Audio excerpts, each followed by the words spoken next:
Welcome, everybody, to the Monday edition of Sports Shorts Daily, presented by LaBerge Casino. Ronnie Rantz alongside TK Tommy Chrysan. And what a weekend it was, Tommy. You know, a lot of people, and we talked about it on Friday a little bit, a lot of people didn't watch the NFL on Thursday. 16% down in the ratings on Thursday. We'll see what happens, here on, what the numbers were like on Sunday. But I got to tell you, political statements or not, it felt good. It felt normal. It felt right to be with a group, to be with people watching NFL football on Sunday. I agree with you. You know, Ronnie, as you and I have talked, I mean, I watch the NFL to watch football, the greatest players in the world. And I'm from New Orleans. I was a young kid when the Saints started. I enjoyed watching football. And I had some other things to do. I wasn't the guy that sat there all day with the remote. Okay. I caught a little bit of the second half of the Saints game. I caught a little bit of the Cowboys and the Rams Sunday night. Other than that, it was like, hey, I had other stuff to do. Wasn't all that worried about it. But in following social media, lots of people, hey, I'm done with it. I'm not paying attention. I know several local establishments that refuse to put the NFL on TV. One in particular got like 400 likes and people saying, hey, I will come to your place because you're not playing the NFL. So there's definitely that sentiment out there. But as you said, Ronnie, you know, sports is a fabric, a thread in the fabric of our life, and we love football. And I watched a whole lot more college football than I did NFL because I just wish they would let the politics take place somewhere else and let us just do football. Well, let's talk a little NFL football. The New Orleans Saints taking on the Tampa Bay Bucks in the Dome, Tom Brady. And, we talked so much over the last couple months about how weird it's going to be to play football with no fans, which is what the Saints did yesterday. And we heard from Deuce McAllister on Saints Tonight on CST, and we read Glenn Gilbo's article. And they talked about how weird it was just going into the Dome. You got to get your temperature checked. You got to get a wristband. You got to go in a different entrance. You got to go in a different elevator. It's different protocols. Not to mention, it's dead quiet because you don't have any fans in there. But that said, from a TV perspective, I was actually surprised at how normal it looked and felt watching it on TV. Although, when they would pan up or if you see a little bit of the stands, obviously you realize it was empty. But from a TV standpoint, it was better than I thought it would be. I agree with that. Just like with baseball, it was a little better than I thought it would be. But, for the players, I mean, they're professionals. They're supposed to, play football once the clock starts and all of that. But it had to be different because, I mean, these guys all have played in front of people since Little League, albeit there might have been 50 people at the youth league game. But still, they're used to having somebody there to clap. It could have been mom and dad clapping when you made the tackle when you were 12 years old. But still, so that's an adjustment. Curious to see how that will affect things going forward. And then the other thing was I've read a lot of stuff where the NFL, you could tell they didn't have 4 preseason games. Right. Sean Payton, coach of the Saints, even said, look, I was rusty, because he didn't have those 4 preseason games. Even though he's been calling plays all his life, there's still something to getting those dress rehearsal preseason games in. The tackling was a little shoddy in a lot of games and, maybe a few more errors or penalties than people would have expected. But, hey, it goes back to what you said, Ronnie. We had football, played it. If you wanted to watch, watch. If you don't want to watch, I'm fine with that, But football is a part of America. I do agree with Sean Payton. A lot of the national pundits that said, and a lot of the former players that were on the NFL Network or ESPN said, not having those preseason games made the games a lot sloppier. And 100%, I thought the timing was off on some of the passing routes. You look at even Brady and Breeze as Hall of Famers and as great as they are, they looked a little rusty at times.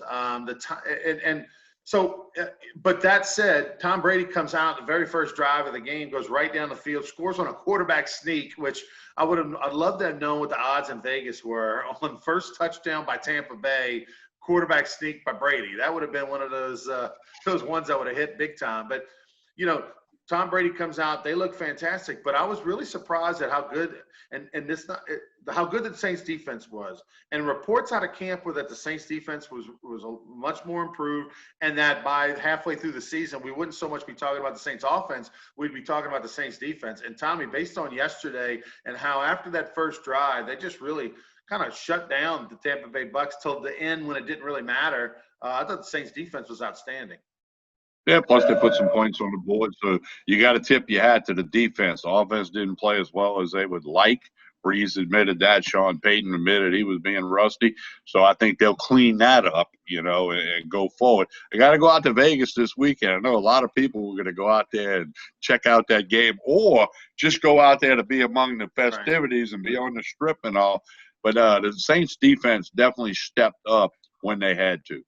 If anybody is going to Vegas, I talked to some friends who've been recently, and they said they are sticklers for the mask in Vegas. Now, they said, if you're in a pool, you don't have to obviously wear a mask, but they said, like, if they were in one of those lounge bed type things that sits in the pool, and they were on the bed or on the chairs, and they were like, you got to have the mask unless you're literally submerged in water.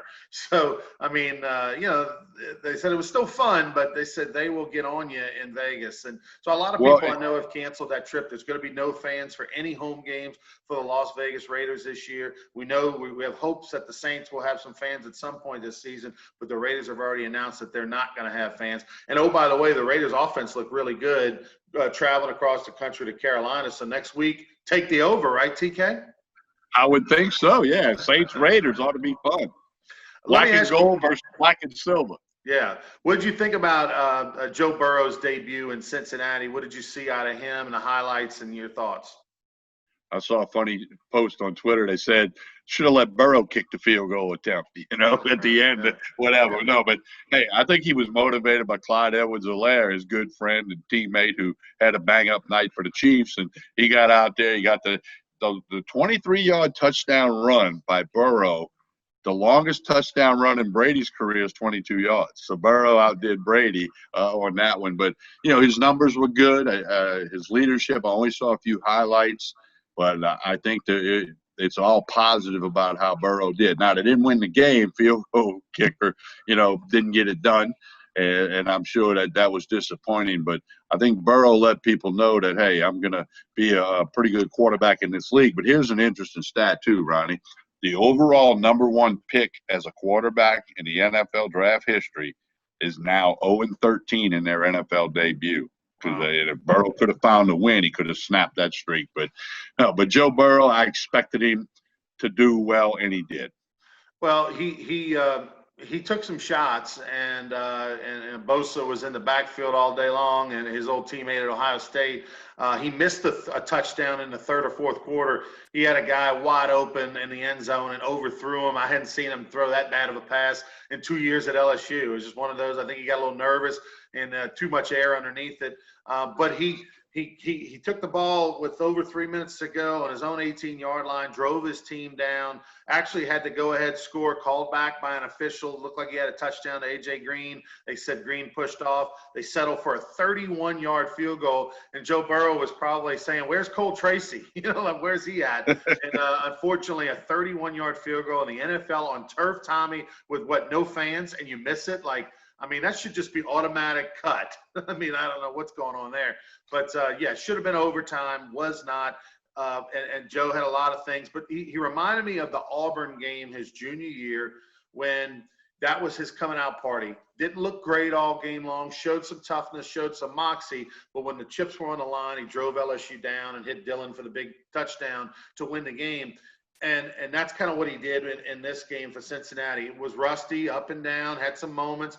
But when it was on the line, he found it. He drove his team down, had nearly 200 yards passing, and should have at least gone to overtime, but didn't. And the officials played a role in that game. They also played a role in your nightcap, Rams-Cowboys, where you had the money line on the Cowboys. You looked good for a moment. Dak has the big 40-plus yard pass down the sidelines. Looks like they're in field goal range. Maybe going to get the go-ahead score. A touchdown, and then all of a sudden a pass interference on the offense. They say a receiver pushed off on Ramsey, the all-pro cornerback. What did you see on that play? I thought they were just playing football. I thought it was two guys doing what they're coached to do, and I don't think there should have been a flag. And that's one of them ones, if you're a Cowboy fan, you think it's a terrible call. If you're a Ram fan, it's a great call. But I've seen a lot more stuff happen and have no flag. The NFL They have a problem with what is a catch, and they also have a problem with pass interference that just seems to rear its head at the worst of times for all different teams. It's not to one team only, although Saints fans may disagree with that. But I didn't think it should have been a penalty. It was, and you just gotta accept it and move forward, and then try to recoup on the next play. They technically have a review on pass interference, and they showed the replay on that one a million times, and it was obviously the play of the game because at minimum looks like the Cowboys are going to tie it up and they're going to go to overtime, if not even win it, because they had a minute to go. I would say that by letter of the law, it was offensive pass interference. When you watch the replay, well, I saw the arm extend. Yeah, the arm's extended. He's got it on him. He's technically by letter of the law pushing off. But I agree with you in that we've seen much more egregious physical play and no flag be thrown. And this is the interpretation, man. This is where it comes down to each individual official. Some late in the game may let them play more than others. It's kind of like basketball. The charge or block late in the game, you might let it just all go away. I thought Jalen Ramsey, he sold it. I thought he was like a veteran basketball player that sold the charge and kind of flopped a little bit. I thought he overreacted on the push off a little more than probably he physically reacted. Well, I agree with that. And here's the other thing.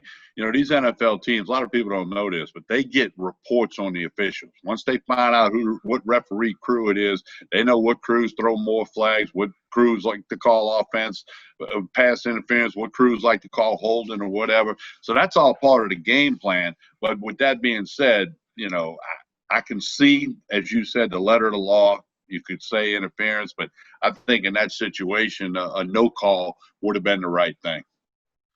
The NFL Week 1 debut, gambling-wise, TK Talking Sports, your podcast. How did you guys do on your picks? Well, Trey Blossom's on fire. 5-0 with his NFL picks. We're going to drop a podcast Monday evening. He's going to pick the doubleheader games. Sometimes he does over/under, sometimes he does spread. He also went 4-1 in college football last week. That can all turn around. But Talking Sports with TK, it's available on all the major platforms. Search for it. Connect with me on social media, Tommy Christ, Sam, Facebook, Instagram, Twitter, and we'll always make sure you get a link. I got a text this morning from an old Tulane baseball pitcher, friend of mine who was a little bit younger than me, but we played against each other. He said, I got to get a link to y'all stuff. So, hey, it is, but Trey Blossman, who's done this for a long time, did really well. We like to have a lot of fun with it. Anthony Gallo and I are going to start doing college picks when the SEC starts. Yeah, Trey 9-1 on the weekend. Let's talk a little college real quick. Some news out of New Orleans, out of Baton Rouge. Tyler Shelvin and Neil Farrell, two veteran defensive linemen for LSU that have opted out of playing this year for the Tigers. Now reports coming out of TigerBait.com and many other places saying they're reconsidering playing for LSU this year. September 26th, 2 weeks, less than 2 weeks is the first game. Shelvin and Farrell, much needed depth. Obviously, Shelvin's a big-time player. Your reaction when you heard this, and as a coach, would you take them back? If you were Coach O, would you take Shelvin and Farrell back after they've already said they're not playing this year? He probably will. I don't know what I would do, although you can't have too many good football players. And, you can't give their scholarship to somebody else. I had that clarified for me a couple of weeks. When a player opts out, it doesn't mean his scholarship can go to a walk-on or whomever. So, no, I think Coach O would take them back. I would probably do the same thing, but obviously Coach O knows more about it than me. Ronnie, you can't have too many good football players. Defensive line, that would have been shoes to fill. Shelvin needs to lose some weight. And, I would think that'd be one of the things Coach O has to tell him, because Coach O has said that publicly. He gained too much weight. They've talked about his weight since the day they signed him. Right. So if it makes the football team better, you got to do it. We said that when Shelvin made the announcement a few weeks ago that he wasn't going to play this year. Is that okay? Well, how's that going to help him? This is a guy who physical conditioning has been an issue all his life, and here we are. He's going to sit around till next May. He's only going to get bigger. He's not going to get thinner. So, I think if anything, Shelvin needs it for the routine and all. I think if it was a normal year, Tommy, this would be a tougher conversation as far as to take him back or not. If I was a coach and your player makes the commitment and says I'm out. I think I move on from them. But this year with COVID, the lack of depth that LSU's had, all the players that have gone pro and transferred and opted out, hey, all hands on deck, because what we don't know and what we is how COVID's going to affect LSU during its 10 games in the SEC. There may be some games where they have some guys that are sick or, are tested positive or contact tracing, can't play. You need that depth. And then the other thing is, halfway through this season, I expect a player or two to say, you know what, I got enough tape. I'm out. I'm going pro. I don't want to risk injury. I don't want to risk COVID. I'm going to take it to the house. I've shown you guys what I can do on tape, and it was good. So I think you're going to have a lot of that. It's a weird year. Take them back and hope they're, been doing the right thing. Another thing, and I'm sure is their teammates want them back. Sure. Their teammates are their age. Okay. We're a little bit older. A lot of our viewers are older, and we go, oh, no, don't take them back. They want it out. But the kids look at it differently. Yeah. And I'm sure Coach O has a pulse of the team. And I would guess if they took a team vote, they'd say, yeah, let them come back. Because, there's nothing better in the world than teammates. So I think it'll be okay. And I think Coach O will put them back in uniform. Lastly, the Ragin' Cajuns' first ever win on the road to a ranked opponent. They've only beaten a ranked opponent twice. And now they find themselves ranked 19th in one of the polls. Billy Napier in his second year, I believe, second or third year in Ragin' Cajun country, off to a great start, beating Iowa State, very dominant, 2 special teams touchdowns. But the Sun Belt in general, the Sun Belt Conference, which has been on the come the last few years, they've had some really good teams. Coastal Carolina goes and beats the Mad Hatter, and Arkansas State beats Kansas State in Manhattan. Other teams either won or played really close games against higher ranked and big Power 5 teams. The no fans, Tommy, I got to believe, is a big help to the Sun Belt Conference. When you're on the road with no fans or minimal fans at best, it feels like a neutral site or a game that there's no intimidation factor. I agree with that, but I'll say that I watched the Ragin' Cajuns game. They were the better football team. There's no doubt. They whipped them on the line of scrimmage. They had the 2 big returns in the special teams, but hey, that's part of it. But the other thing too is Iowa State, they emailed it in at the end of the game. I mean, they were sucking air. They were shot physically, and ULL drove down for that late touchdown. And they were the better football team. Huge win for the program, and hopefully they can build on it and go win a Sun Belt title.